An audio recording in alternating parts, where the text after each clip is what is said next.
Okay, hello. We are starting with Superman stuff. Superman's coming out in like 2 months, so might as well hop on. We'll also do some Fantastic Four stuff in the middle. So this is gonna be like 2 months of Fantastic Four, Superman, and then in the middle we'll do some random one shots. But starting with All Star Superman, we're gonna go through the first two issues until we finish. I am super excited about the Superman movie. I think it's going to be amazing. July 11th will be a great day. So, yeah, this run is what the new Superman is like kind of based off of. I want to say the feel of it, not the story. Definitely, I feel like if it was the story, it would make no sense. But we're going to hop in. So we cut to Superman's planet, doomed planet, desperate scientists, last hope, kindly couple. Krypton is dead. Krypton got destroyed. Superman survives. His planet sent him off to Earth. Everybody knows that story. I think everybody knows that, hopefully. But Superman was created by two Jewish men, Jerry Siegel and Joe Shuster, which are Jewish people. So he was kind of a representation for them in immigration. But this story is written by Grant Morrison, who made New X-Men from like 2001 to like 2004 or 5, somewhere around there. Not new Batman, but Batman and Robin with Dick Grayson as Batman. He did a run on Animal Man. He gets a name drop, thank you. I'm pretty sure he did The Authority as well, and he did a couple runs on like Justice League and Green Lantern. He did Final Crisis. So Grant Morrison is very popular. If you don't know any of Grant Morrison's stuff, go check it out. I recommend it. So we got back to what's happening in the story, where a team of scientists are going out to steal fire from the sun, but it doesn't look like their mission is going very well. So somebody inside of the crew is actually turned into like this monster, and he's like, I just remembered something. I'm a genetically modified suicide bomb made from Lex Luthor. So he starts destroying the ship. Superman flies to go save the ship because he knows that it's going down. They talk about Superman. He arrived on Earth from the planet Krypton. I know every cell in his body is a living solar battery, evolved to store raw energy from the sun, but the temperature at the solar chromosphere is 6,000 degrees Fahrenheit, and we see him absorbing all that solar radiation. So, for people who don't know Superman very well, he gets his powers from the sun. I can't really say it's like photosynthesis. It might be. That might be the closest thing, but the closer he is to the sun, his cells are like batteries. They collect energy from the sun and turn it into power. So there's a couple instances of him like flying through the sun and like just getting a bunch of energy and just giant punches, classic fun. So he's getting all that energy from going pretty much next to the surface of the sun. Then we cut to the Daily Planet, where Lois is making a new headline. She's making a headline that's about Superman rescuing the people on the sun mission. The person next to her flirting with Lois, Steve Lombard, is like, he's 93 million miles away. I'm right here. And she's like, shut up. I don't want to talk to you. Then Jimmy comes over, ruins everybody's fun by being a nerd. But we cut to Perry White, who's got a new headline. Lex Luthor lied. He says Lex Luthor told the world he had reformed, and for some reason the whole world believed him and doubted us when we reported the truth. But I'm proud of you guys for sticking by the Daily Planet's integrity in its darkest hour. This is tomorrow's front page. We're breaking the story of a century. And we cut to Lex Luthor in what has to be the most craziest person's office ever. So it actually is Lex Luthor controlling that time bomb, suicide bomb monster thing on the spaceship. He's like, I'm approaching critical mass. He's saying the lines. And then General Lane, Lois Lane's father, comes up and he's like, we let you out of prison to come work for us to help us out, not do this crazy stuff, man. You're supposed to help the country. But Lex is like, excuse me, General, I'm controlling this weapon with a voice sequence I designed. The signal takes 9 minutes to reach the sun. I had to time this exactly. I tried to be a good person, General Lane.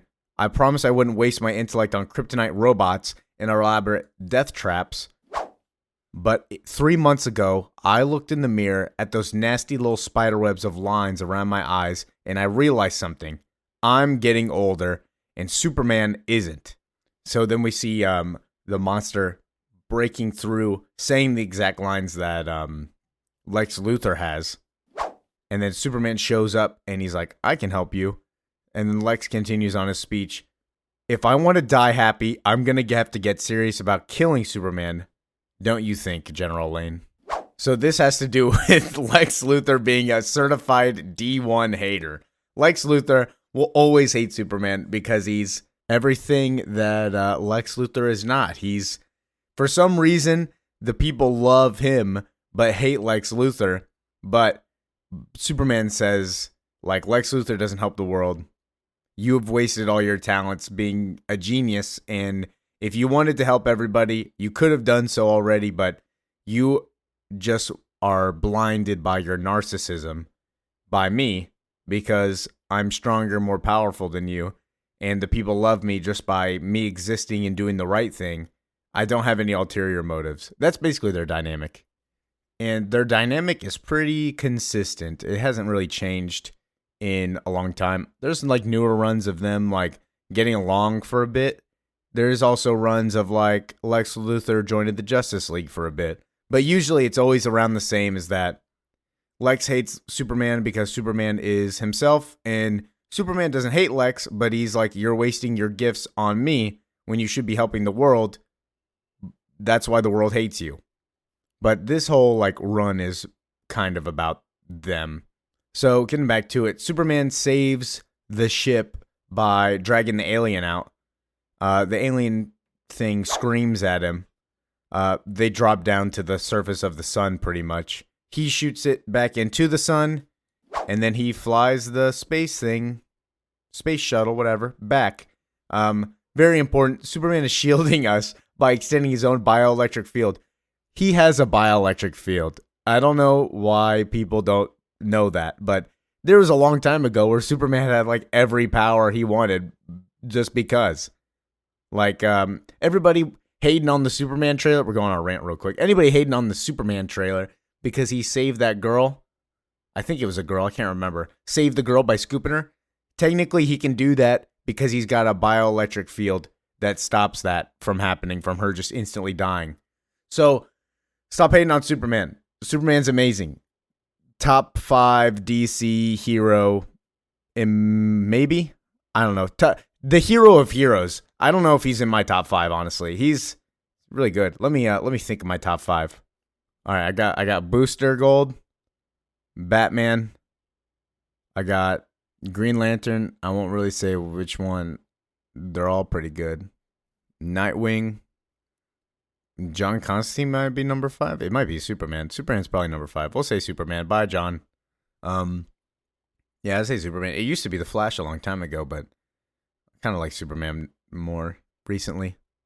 Anyways, rant over. It looks like they land on the moon, and they run some tests on him. So here is Superman lifting what is equivalent of 200 quintillion tons. This is not his base form, mind you. He is like supercharged. So when people say that he can lift 200 quintillion tons, this is just this story. This isn't like normal Superman. And I'm not saying that he can never lift it. He can probably fly through the sun and lift it. But I'm just saying for the sake of this story, he is supercharged because he was basically on the Earth's surface or the sun's surface. So this mystery rainbow person by the name of Leo Quinton, they said it earlier, he's the one who organized the exploration, tells him, you've manifested one new superpower and others that might start appearing. You've tripled in strength, but we haven't found an upper limit. And Superman, I'm not sure how to tell you this. Your trip to the sun exposed you to critical levels of stellar radiation, more raw energy than your cells are able to process efficiently. Your cells are dying. You have a postus, which is cell death. There can only be one outcome, even for you. And Superman's like, I can see it. Like my skin is exploding, basically. But Leo continues on. He's like, I'm sorry. It's basically my fault that when I tried to steal fire from the sun, that you were able to have this happen. Lex Luthor has used our exploration to kill you, Superman. So they go outside. Leo tells Superman, he's like, I'm trying to escape from a doom world also. It's called my past. This is the tone and the wackiness that I want to see in this new DC universe that James Gunn is doing. And I feel like this is what they're going to do, considering we see the robots and stuff in one of the trailers. But, like, we're on the moon. We see, like, random giant people, small people walking around called photosynthetic giants. Leo says that he made a new race of superhumans in case anything ever happened to Superman. We see one of these giant Voyager Titan things that he's engineering. It's made of liquid nitrogen, and normal restrictions on human size and anatomy don't matter. But Leo goes on, at the other end of the scale, genetically modified Project Nanonauts are unlocking the mysteries of the cell, the atom, and the infinitesimal ectosphere. We're building outposts of tomorrow right here in the now. You inspired it, Superman. All of this. And I promise we'll find a way to save you, or to replace you if we have to. So Superman says, thank you. Don't tell anybody, but I have things to do. So he flies back to the Daily Planet. Perry says Clark Kent's fired if he's not here in 10 seconds. And within 10 seconds, Superman saves a kid and her dog, and then he goes into what his other Clark Kent persona is. So this is also what I want to see in the new Superman movie, is that Clark Kent and Superman acting so differently that people don't know that they're the same. We see that from Christopher Reeve's Superman. But anyways, Clark comes in, drops all of his stuff on the floor, drops everybody's coffees, still picks it up though, makes sure it doesn't spill on the floor, it's just an act. And then he fumbles into Perry's office. So then we cut back to Lex Luthor. He's getting arrested. We have a warrant for your arrest on charges of attempted murder. And Lex is in a really good mood because he knows that he basically won. He knows that he won. He knows he poisoned Superman and that Superman can't do anything about it and will die. Then we cut to the epilogue. Clark Kent is walking Lois Lane home. Lois doesn't know that Superman and Clark are the same right now. But Lois talks about Lex getting arrested and then him in the electric chair smiling knowing that he won. But Superman runs into a random guy, drops his stuff, because if he didn't, this guy was going to get smashed by something. And he's like, your boyfriend's an idiot. And Lois is like, he's not my boyfriend. I don't claim him. But this is where Clark is like, I have something to tell you, Lois. I am Superman. So getting into Superman issue 2. We start with Lois Lane. She's confused about Clark and Superman being the same person. She's like, I don't believe that. And he's flying her. I think she has a Porsche. I don't know what she has. Flying her over to the Fortress of Solitude. But this issue is interesting. It is kind of in the viewpoint of Miss Lois Lane. So, I don't care how many times he tries to convince me. I've been through this before. I've spent years trying to prove it, and now he's just getting me back with the cruelest trick he's ever played. He says Clark Kent is Superman after all, but I know that he can't be. But Superman's like, we got to get into the Fortress of Solitude. I don't have a big key anymore. The key is gone. It wasn't secure enough. So I have this small key. And then we have the robots show up after he opens the door. And he's like, can you bring Miss Lane's car into the garage, repair any damage that it might have had? But I do like that they talk about Batman. It's like, so you and Batman nixed the Toy Man's plan to turn the Gotham City into his own personal Disneyland? How's Batman? He's great, you know Batman. And she's like, what about Robin? He's like, good kid. Makes me think that I should have had like a sidekick or anything. But that just makes me think of how Batman could have been in this universe. I don't think All-Star Batman is not connected at all. Pretty sure it's definitely not. I don't even have to think about it. But yeah, Lois is like, you couldn't have a sidekick. Nobody's going to be able to keep up with you. And then she's like, that key can't be good. Like, everybody's going to be able to pick up that key and put it in. And he's like, no, it's made of a dense dwarf star. And then we get to see Superman's forbidden room, which is a giant room of his trophies where he likes to relax. In there, we got some robots. We got the Bottle City of Kandor. We have a weird, like, cutout of chess of all of his friends and also enemies. Like, there's what looks to be Bizarro. That's definitely not Superman. And then Brainiac and Batman. Very strange. But Lois Lane is wondering, does this have to do with her birthday tomorrow? Like, is this where me and Superman turn serious? Like, this is where we get where we want? She's wondering if this is like the ideal, like when we're married 15 years and I'm sagging, he looks all the same. Or is this just another big joke for me? But Superman takes her to his armory. He's like, I got a kryptonite weapon. Here's this. This could hurt me. And she's like, why are you, like, hopefully none of your enemies come in here. And he's like, no, just my friends are allowed in here. And then he brings her to this room that he's able to contact people from the future to enlist their aids on events before they even occur. But he talks about, this fortress isn't a museum, Lois. It's a time capsule.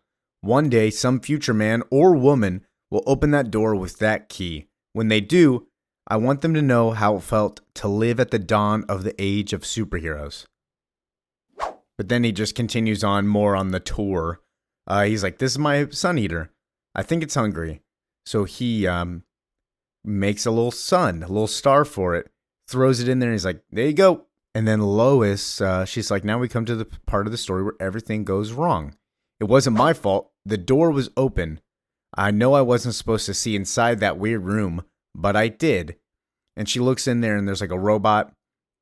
It has her framed up on the side, genetic material that it's looking through. Superman's like, it's not what you think. Let me show you the genetic library. I use Brainiac's shrinking ray to store living samples of every threatened species within a single drawer.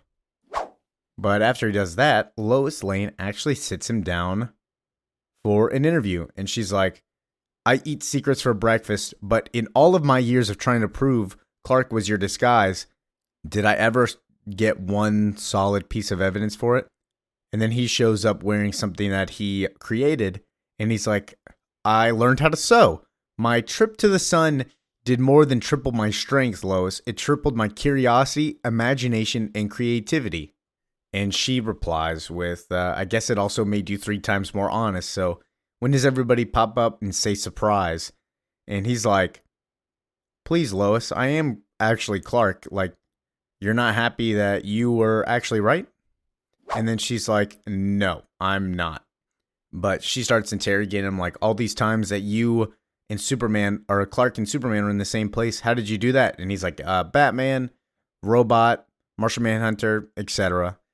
And she's like, why are you telling me the truth now after lying to me for years? It doesn't make sense. We know the reason is because Superman is dying, but he hasn't told her that yet. So Lois leaves, and she's like, I keep asking myself, what does this have to do with that creepy room that he keeps disappearing into? Why did he lie to me? His new powers, his new super intellect, if they've changed him, what if something's happened to his mind? He's brought me here to be part of some awful experiment that he's planning on. How would I know? And you know what could be worse? If he is telling the truth.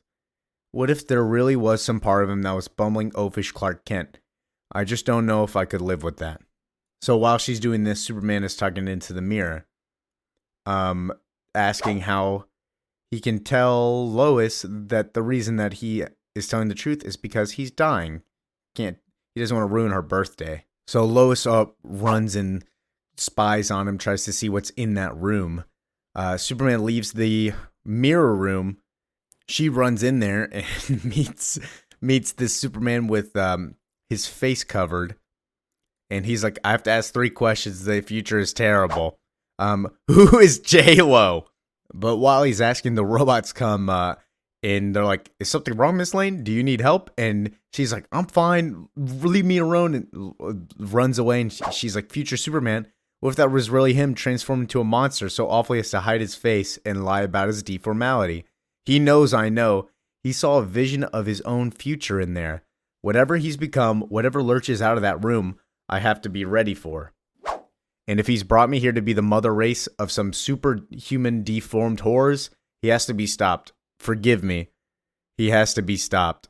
And then Superman's it's the keep out room. Superman's walking out, shoots him with that kryptonite ray.